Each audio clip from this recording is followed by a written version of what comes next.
Assalamualaikum warahmatullahi wabarakatuh. Di sini saya akan menjelaskan mengenai semantic tree terkait dengan soal responsi logika tempo hari. Jadi setelah kami melakukan koreksi untuk nomor 1B dan 2A, itu yang paling banyak salah. Di sini saya akan menjelaskan untuk yang nomor 1B. Untuk yang nomor 2A akan dijelaskan oleh Kak Nadia di video selanjutnya. Soal nomor 1, buktikan argumen berikut valid atau invalid menggunakan semantic tree. Untuk NPM ganjil dimulai dari P, dan untuk NPM genap dimulai dari Q. Argumennya, buka kurung P atau Q, tutup kurung, dan negasi P tutup kurung jika maka Q. Yang pertama kali harus kita lakukan yaitu kita menuliskan argumennya terlebih dahulu. Ini memudahkan kita untuk menemukan hasil dari setiap percabangan semantic tree tersebut.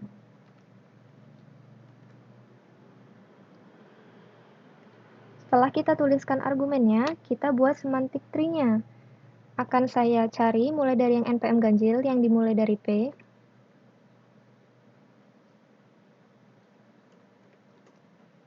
Kemudian kita buat percabangan dari nilai P ini. Apakah nilai P ini true atau false? Lalu, untuk yang pertama kali ingin kita cari, itu terserah kita ingin memulai yang P-nya nilainya true atau P-nya nilainya false, itu terserah kita. Di sini saya mencoba mencari pertama kali untuk yang nilai P-nya true. Sehingga kita langsung tuliskan aja di bawah argumen tadi, P-nya nilainya true. Kemudian di sini negasi P, berarti kebalikan dari nilai P itu kan, berarti nilainya false. Kemudian untuk nilai Q di sini belum kita ketahui.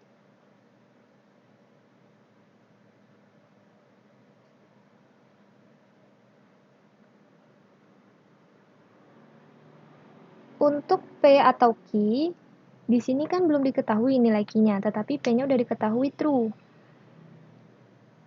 Tetapi di sini kita sudah bisa menyimpulkan suatu hasil. Karena jika kita perhatikan atau kita ulas kembali materi tentang operator logika disjungsi, untuk peubah pertama yang nilainya true, hasilnya pasti true. Mau dia nilai peubah keduanya true atau nilai dari peubah keduanya false, hasilnya pasti true. Sehingga bisa langsung kita simpulkan bahwa P atau Q itu nilainya adalah true. Kemudian, kita konjungsikan dengan negasi P.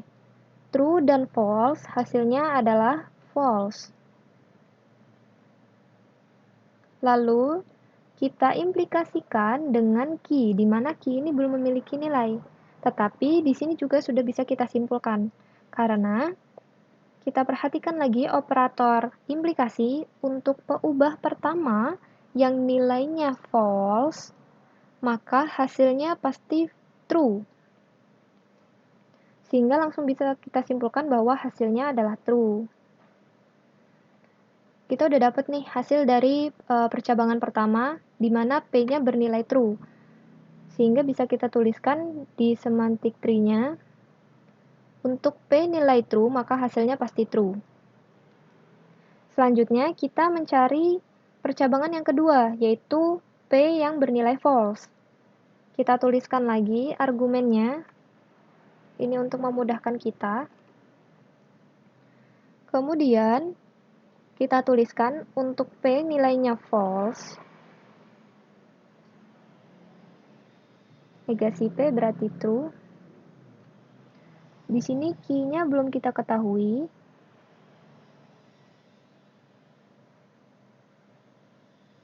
Kemudian kita cari P atau Q. Di sini yang baru diketahui nilainya adalah P. Kita tidak bisa langsung menyimpulkan seperti yang pertama ini, karena untuk peubah pertama dari operator disjungsi, Nilai peubah yang pertama jika bernilai true, maka memiliki dua kemungkinan, yaitu true atau false. Sehingga kita harus mencari nilai dari peubah keduanya. Sehingga kita harus menuliskan atau harus mencari nilai dari peubah key ini. Sehingga di semantic tree-nya, di bagian percabangan P false, itu kita tuliskan peubah key. Kemudian kita buat dua percabangan lagi, dua kemungkinan nilai dari key ini,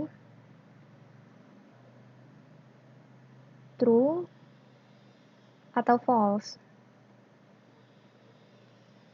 Di sini saya mencoba mencari untuk yang key-nya true. Jadi langsung kita tuliskan aja di bagian argumennya tadi, yang Q-nya kita isikan nilainya true. Lalu kita bisa langsung simpulkan hasilnya. P atau key, false atau true hasilnya adalah true. True dan true hasilnya adalah true. True implikasi true hasilnya adalah true. Sehingga di percabangan P false, Q true hasilnya adalah true. Tinggal percabangan yang terakhir, yaitu yang P false, Q false. Kita tuliskan lagi argumennya. Kita cari, langsung kita tulis aja. P-nya false, negasi P berarti true. Kemudian Q-nya false.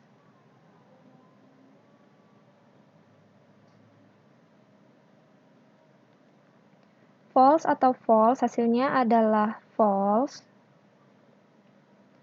False dan true hasilnya adalah false.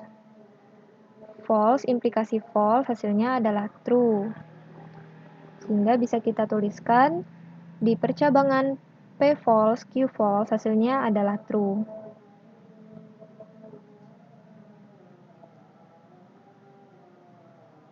Jika kita perhatikan, hasil dari setiap percabangan semantic tree ini nilainya adalah true.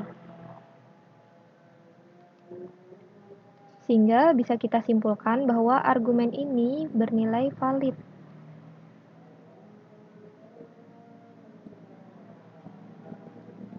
Selanjutnya, untuk yang NPM genap atau yang dimulai dari key duluan,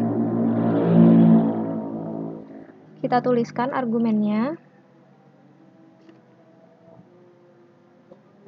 Kemudian kita buat semantic tree-nya dimulai dari key. Kita buat dua percabangan atau dua kemungkinan nilai dari si key ini. True atau false.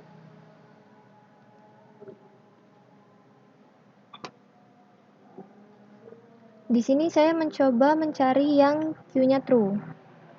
Jadi langsung kita tuliskan Q-nya true. P-nya belum diketahui. Sama halnya seperti yang negasi P. Kita perhatikan di sini bahwa konklusinya ini sudah memiliki suatu nilai, yaitu true. Jika kita perhatikan di operator implikasi,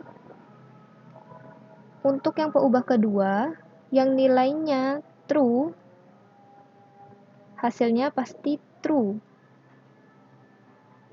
Sehingga tanpa harus kita mencari hasil dari P atau Q, kemudian kita dankan dengan negasi P, itu kita sudah bisa mendapatkan suatu hasil, yaitu hasilnya adalah true.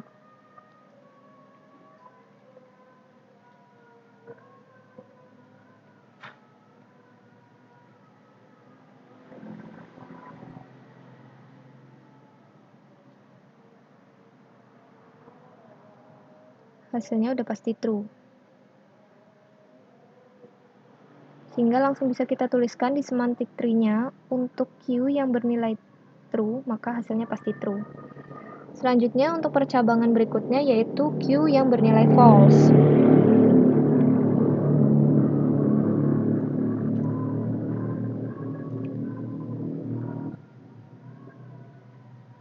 Q-nya yang bernilai false.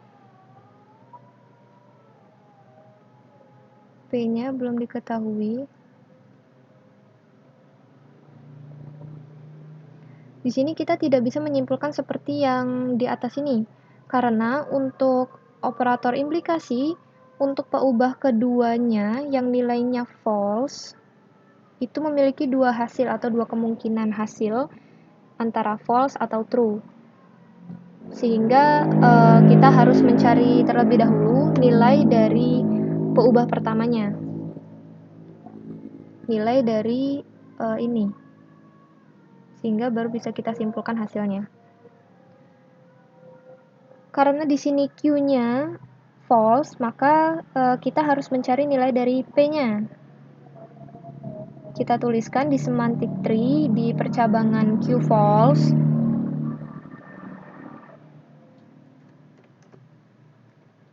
Kita tuliskan P, lalu kita buat dua percabangan atau dua kemungkinan nilai dari P ini. True atau false. Di sini saya mencoba mencari untuk yang P-nya true. Jadi langsung kita tuliskan aja di bagian P-nya.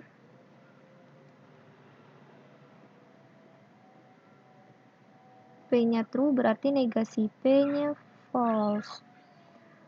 True atau false hasilnya adalah true. True dan false hasilnya adalah false. False dan false hasilnya adalah true. Sehingga kita tuliskan di semantic tree di percabangan Q false, P true hasilnya adalah true. Percabangan yang terakhir yaitu yang Q false, P false. Kita tuliskan lagi argumennya. Langsung kita tuliskan aja Q-nya false.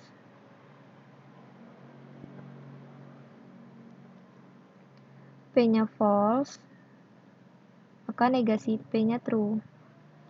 False atau false hasilnya adalah false. False dan true hasilnya adalah false. False dan false hasilnya adalah true. Sehingga kita tuliskan di semantic tree percabangan Q false, P false hasilnya adalah true. Kita perhatikan di sini bahwa hasil dari setiap percabangan itu nilainya true.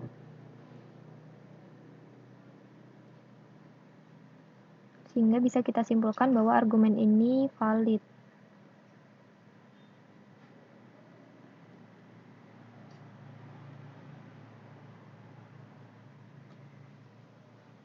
Jadi mau kita memulai dari P duluan yang dicari atau Q duluan yang dicari, itu hasilnya bakal tetap valid. Kemudian jika di suatu percabangan itu hasilnya sudah menemukan false, maka dia bisa dihentikan pencariannya karena itu argumennya sudah pasti invalid. Tetapi kalau misalnya kita menemukan true secara terus-menerus, maka kita harus mencarinya sampai dengan percabangan yang terakhir. Seperti ini. Jadi pertama kan kita ketemu true. Terus yang kedua kita buat percabangan yang Q-nya false, ternyata kita nggak tahu hasilnya bisa true apa false, sehingga kita menuliskan nilai dari peubah P-nya. Kita buat dua kemungkinan yaitu true atau false. Lalu jika Q false, P true, maka hasil dari percabangan tersebut nilainya adalah true. Dan Q false, P false hasilnya adalah true juga. Di sini kita sudah mencapai pada nilai akhir dari setiap percabangan, dan itu semua nilainya adalah true, sehingga kita simpulkan bahwa argumennya itu bernilai valid. Sekian dari penjelasan saya, mohon maaf jika ada kesalahan. Saya akhiri, wassalamualaikum warahmatullahi wabarakatuh.